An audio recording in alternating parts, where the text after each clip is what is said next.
মন্তেশ্বর থানার উদ্যোগে বৃক্ষরোপণ কর্মসূচি, পরিবেশ রক্ষায় বার্তা পুলিশের।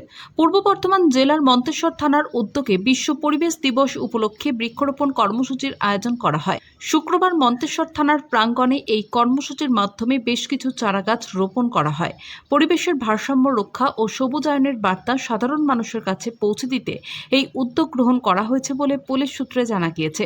এদিন বৃক্ষরোপণ কর্মসূচিতে উপস্থিত ছিলেন রোশন প্রদীপ দেশমুখ, মন্তেশ্বর থানার আইসি সোমনাথ ভট্টাচার্য সহ থানার অন্যান্য পুলিশ আধিকারিক ও কর্মীরা।